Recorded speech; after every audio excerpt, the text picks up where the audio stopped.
네, 이번에 주역이 개요 두 번째입니다. 두 번째 시간인데, 자, 주역의 저자에 대해서 보겠습니다. 주역의 저자는 전통적인 견해는 주역은 세 명의 성인, 삼성인입니다. 삼성인. 그래서 괴그림은 복희씨가, 계사효사는 문왕이, 시빅은 공자가 지었다는 소리입니다. 그래서 세 명의 성인은 서로 모두 생각이 일치하여 그 설명이나 해석 간의 해석에 서로 간에 아무런 차이가 없다, 이렇게 주장하고 있습니다. 그래서 유학의 발전으로 공자의 위치가 부각됨에 따라서 주역의 해석은 경보다는 공자가 지은 전, 계사전이야, 전을 중심으로 주역을 해석하는 현상이 유학자 가운데 점점 심화가 되었습니다.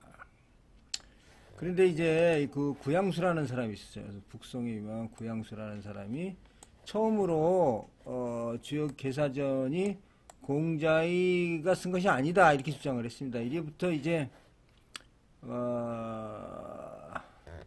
치열한 논쟁이 벌어졌는데, 구양수는 건께 용구나 공께 용육을 설명하면서 이거 점치는 내용의 설명을 위한 것이라는 주장을 했는 바, 이게 사실 주자에게 큰 영향을 미쳤죠. 이게 지금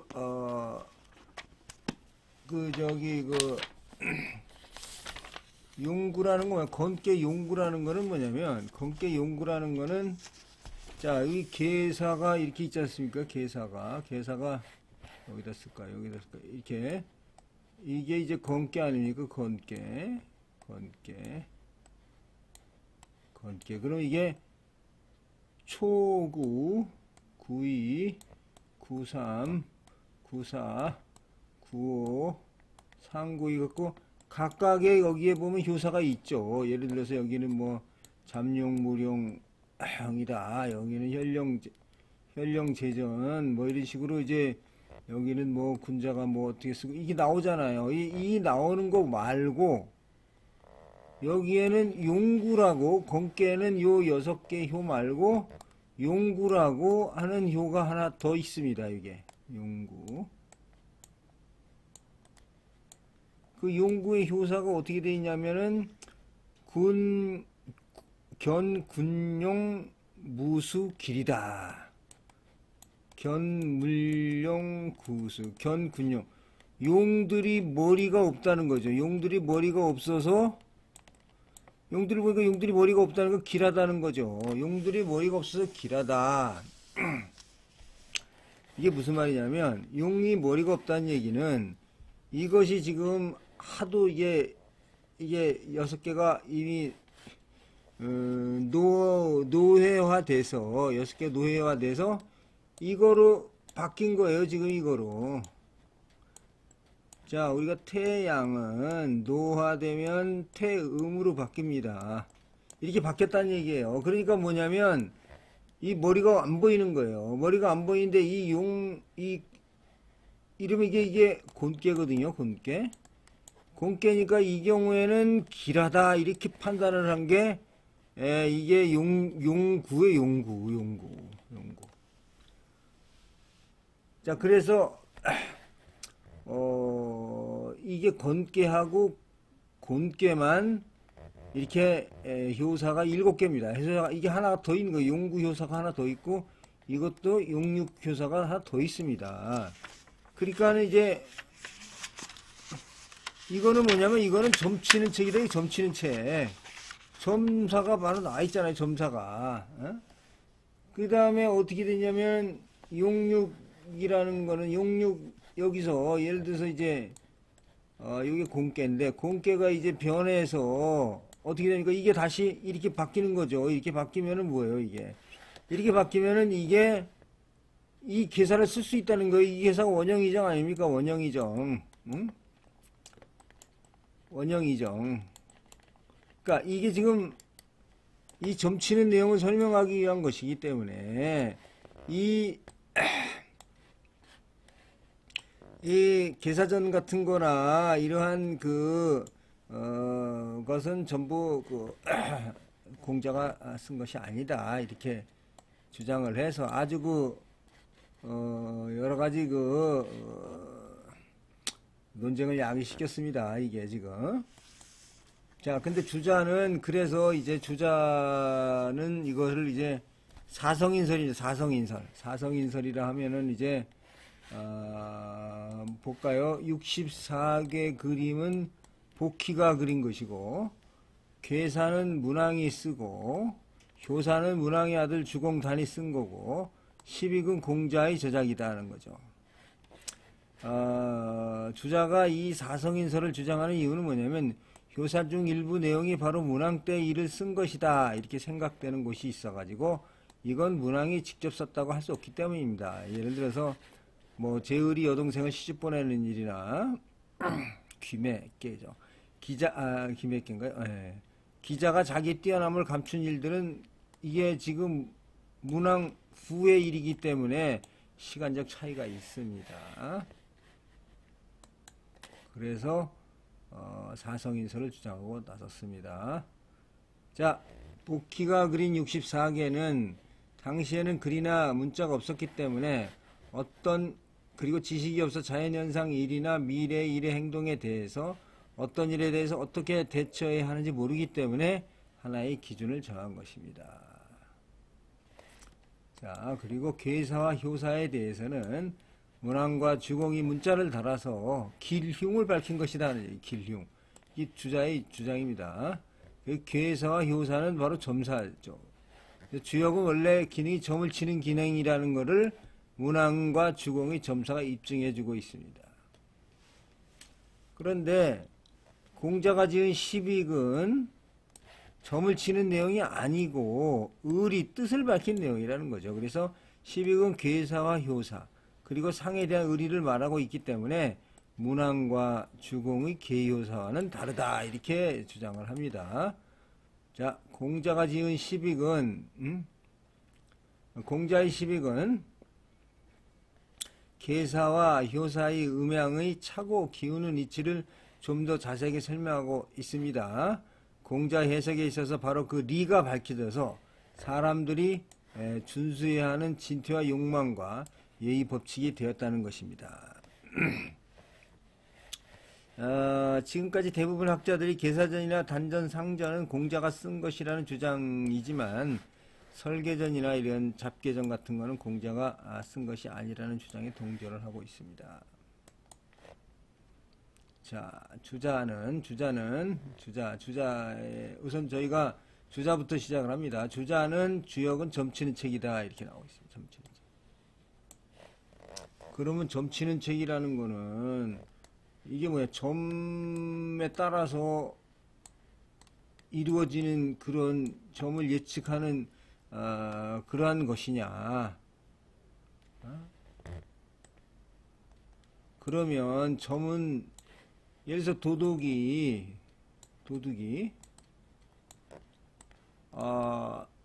내가 도둑질이 잘 될 것이냐 점을 쳐서 길이 나왔다 그러면 이게 맞는 얘기입니까? 이게 아니죠. 이게 이제 예를 들어서 뭐 나쁜 일을 한 사람이 내가 독재자가 내가 정치 계속 잘할 수 있습니까? 근데 길이 나왔다. 이게 되는 겁니까? 이게 맞는 거예요? 이건 아니겠죠. 이게 이제 인간사의 일과 천지 운행의 원리를 천지가 이제 운행을 하지 않습니까? 천지가 하늘이 있고 땅이 있고 그 안에 인간이 있어서 이 운행을 하는 이 운행 원리가 이게 뭐 노자로 말하면 도의 원리인데 이 운행 원리에 합당해야 그 점괘가 그 기능을 발휘합니다. 이 원리가 이렇게 돌아가는데 거꾸로 나오는 이 사람은 거꾸로 하고 있다. 예를 들어서 내가 이제 여자가 바람을 펴가지고 새로운 남자를 만났는데 기존에 이 여자가 잘 될 것이냐 폈으니까 잘 되냐 이게 어떤 고초에 당했을 때 헤어날 수 있을 것이냐 점괘가 길이 나온다 해서 이게 헤어나는 게 아니라는 얘기예요. 이게 왜냐면 기본적으로 이 사안 자체는 공자가 말하는 원형이정의 사안이 아니라는 거예요. 기본이 안 돼 있는 사항이기 때문에 이건 안 된다는 거예요. 그러니까 주역점은 우리가 말하는 그런 그 로우 레벨의 점하고 틀린 거예요. 이거는 이미 주역이 인간과 천지 운행 원리에 맞춰서 봐야 된다 하는 겁니다. 맞춰서 봐야 되는 거죠.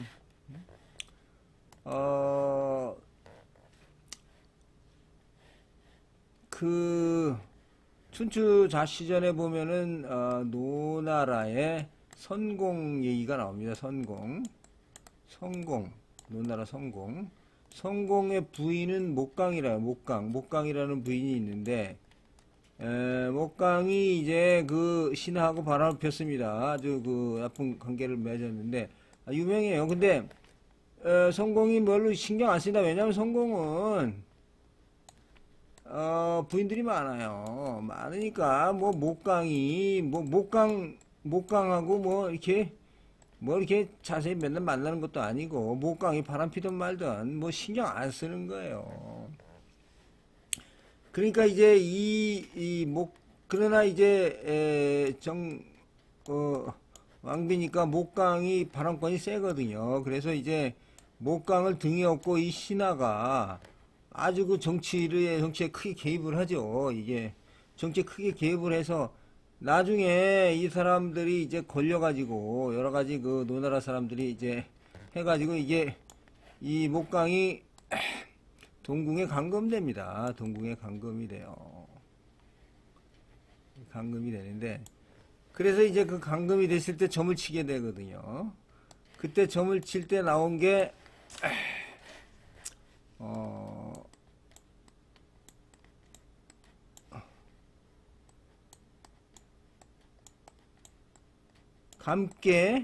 감깨가 나왔고 감깨가 변깨가 나와가지고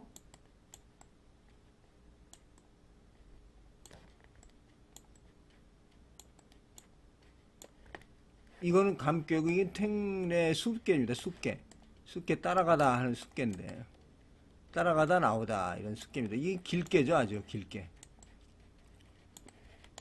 아주 길게가 나온 거예요.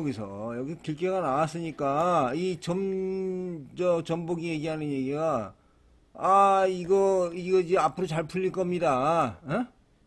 앞으로 잘 풀릴 겁니다. 이렇게 얘기를 해서 이거 동궁에서 이제 감옥에서 나와가지고 이제 잘 될 것입니다 하고 했더니 이 목강이 하는 얘기가 있습니다. 그 춘추자시에 나와요. 목강이 하는 얘기가 뭐냐면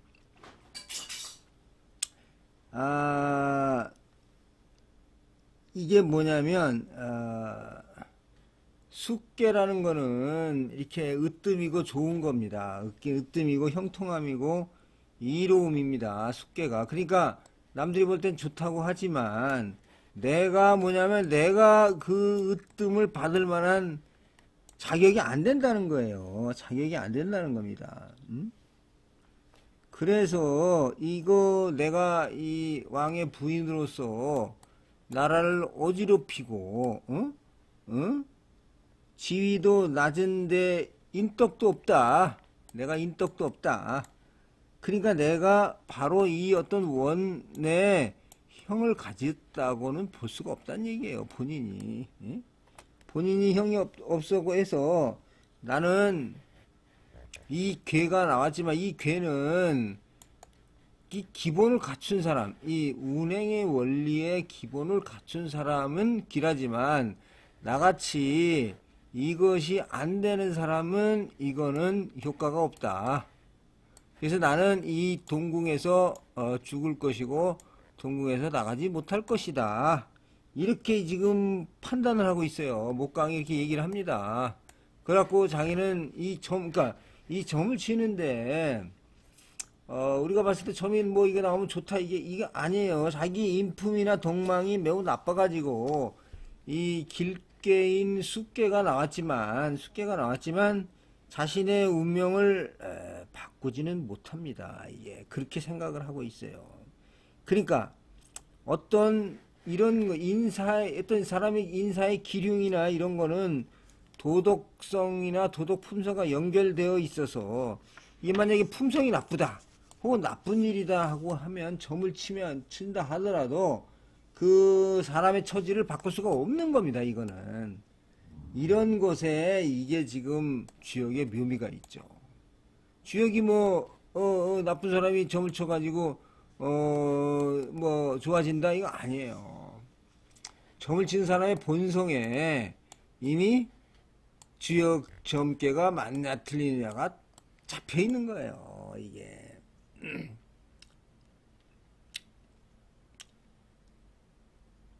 여러 가지 뭐 예가 있습니다만은 이런 예는 좀 너무 어려운 예가 돼가지고 춘추자 시전에 약 20여 개가 나옵니다만은 요거도 예를 끝내고 나가겠습니다. 문왕은 건께 계사에서 크게 형통하고 올바름이 이롭다. 원형이정이죠. 공께는 크게 형통하고 원형이정 빈마 지정이다. 올바름이 이롭다. 이렇게 나오고 있습니다. 이로써 주역점을 치는 사람이 기란지 흉한지를 알 수 있게 됩니다.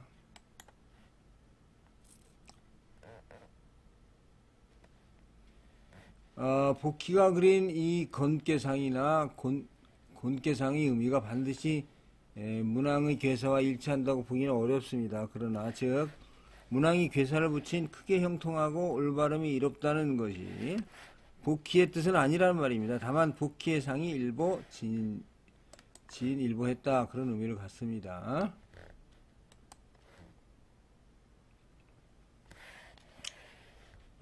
그런데 공자의 시빅을 해석하는 입장이 되면 약간 달라집니다. 공자 시빅에서 문왕이 계사가 원형 이정이다라는 말을 네 가지 덕목으로 해석하게 됩니다. 원형 이정 이렇게 해석을 하게 되는 거죠. 공자는 원형 이정 인의 예 신인가요? 이렇게 네 덕목으로 해석하게 됩니다. 그래서 건께 의리 즉 숨은 뜻을 공자가 밝힌 겁니다. 근데 이런 과정에서 이 주자는 점치는 책이다 이렇게 강조합니다. 그래서 주자는 주역은 본래 점을 치는 책입니다. 그래서 후세 사람들이 점수에 지나지 않는다라고 여겼습니다. 그러다가 왕필이 노자 장자의 현학적 관점으로 해석하자 사람들은 또다시 철학적 함의로만 해석해서 주역은 점친 책이 아니다 이런 생각을 이제 왕필이 갖게 한 거죠.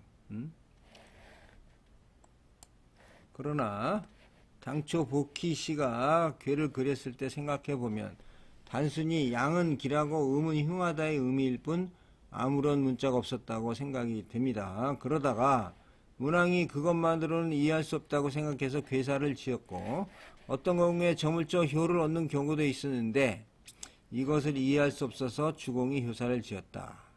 그러고도 이해할 수 없어서 공자가 시백을 지은 것이다. 이겁니다.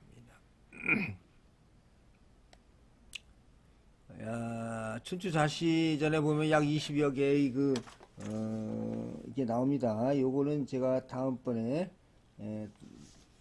또 다른 사례를 한번 설명을 드리도록 하겠습니다. 그래서 주자는 역을 읽을 때 마땅히 세 부분으로 나누어 읽어야 한다고 주장합니다. 복희의 역은 복희의 역이고 문왕의 역은 문왕의 역입니다. 공자의 역은 공자의 역 다른 거 다소 다르다는 얘기죠. 그래서 그러다 보니까 중요한 얘기입니다만은 정의가 그 주역 역전 정의천의 역전에서 보여진 공자의 시빅인 전으로서 경을 해석하는 태도거든요. 이거는 왜냐하면 공자가 쓴 책이 공자 해석이 우선이다. 그래서 공자가 쓴 계사전이나 이런 거로 경을 해석하는 태도에 주자는 동의를 하지 않게 된다는 점입니다. 이것도 왕필 입장과 다른데 최근에 그 주역을 읽는 사람들은 공자의 단전, 상전, 계사전을 중요시하고 정작 주역의 경인 괴와 괴사 그리고 효사를 중요시하는 경향이 있는데 주자가 이를 반대하는 겁니다. 그러다 보니까 정의 역전하고 상당한 차이가 있습니다. 상당한 차이가 있습니다. 우리나라 유학자들도 개사전 등에서 말하는 공자의 여기서 말하는 의리에 입각하여 개효사를 이해할 뿐 주역이 본래 점을 치기 위해 만들어졌다는 말을 꺼려 했는데 그 결과를 경강부하여 주역의 본뜻을 잃었다라는 주장이 되겠습니다. 그래서 주자와 정의와의 서로 견해차에 대해 설명을 드리도록 하겠습니다. 주자는 주역은 본래 점을 치기 위한 책이라는 논리에 따라서 정의천의 주역 해석의 잘못을 비판을 하고 있습니다.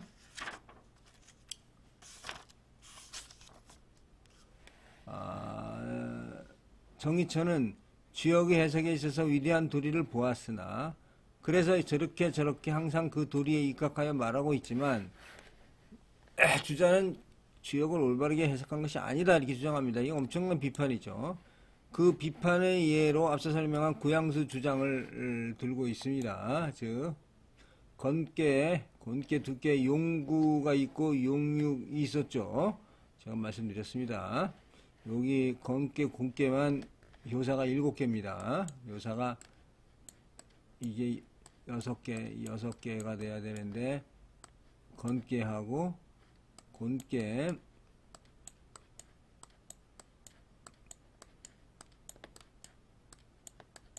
여기에 또 효사가 하나 있습니다. 이걸 용구라 그러고 이거 용육이라 그럽니다. 그러면 이것이 전부 다 변한 거기 때문에 이것은 곤으로 바뀌고 이것이 전부 다 변하기 때문에 이것은 건으로 바뀝니다. 그렇게 해석을 해줘야 됩니다. 이 경우에 점괘가 그렇게 나왔다는 얘기죠.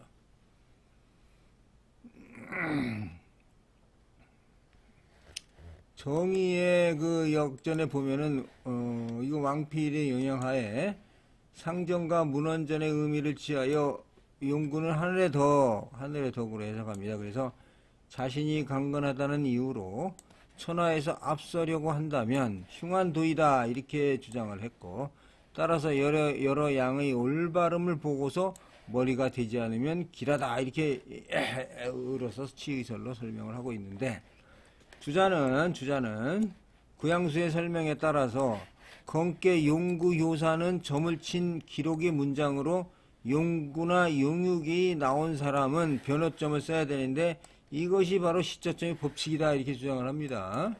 더 나아가서 주자는 모든 글이라는 것이 모름지기 사리를 담고 있었다고 합니다. 그래서 용구와 용육의 해석은 구양수의 해석이 사리가 있다는 것입니다. 그래서 주자가 하는 얘기는 내가 주역을 해석하면서 정의의 역설과 다른 점이 바로 이런 것이다 하는 얘기죠. 마찬가지로 뭐 해석에 몇 가지 차이가 있습니다. 무망계를 해석함에 있어서도 정의는 이 무망 지성으로 해석을 합니다. 그러나 주자는 무망을 앞으로 전망이 없다 이렇게 해석을 하죠. 그래서 다시 비판합니다. 사람이 점을 치는 것은 마치 배교를 나누는 것과 같아서 이렇게 하면 길하고 저렇게 하면 흉한 것이다. 정의 역학 이론 같은 경우는 철학적 함의는 아주 훌륭하고 포괄적인데 주역의 본뜻은 아니다 이렇게 주장하고 있어요. 아주 그 신랄한 비판입니다. 이게 지금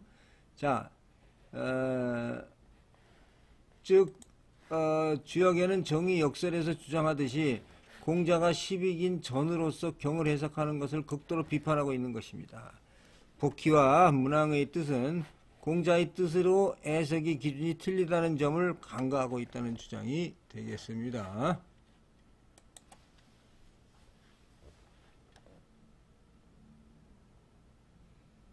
자, 앞서 설명한 바와 같이 주자는 정의의 역설이 의리의 철학적 함의를 주로 설명하고 있기 때문에 정의 역전을 보기 위해서는 우선 다른 글을 읽어야 한다고 주장합니다. 그래서 뭐 시경이든 서경이든 뭘 공부를 해서 이 역전을 읽을 수 있는 능력이 생겨 그 정밀한 부분까지 볼 수 있게 되는 것입니다.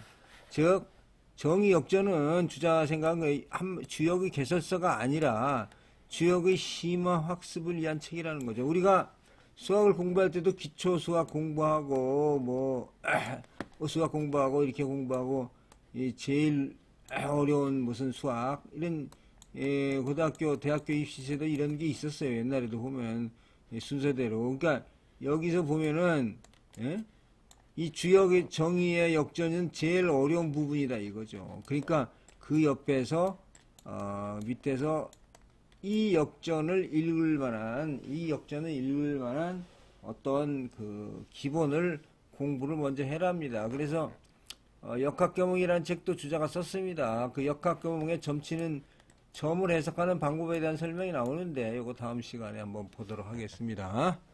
자, 그럼 다음에 뵙겠습니다. 감사합니다.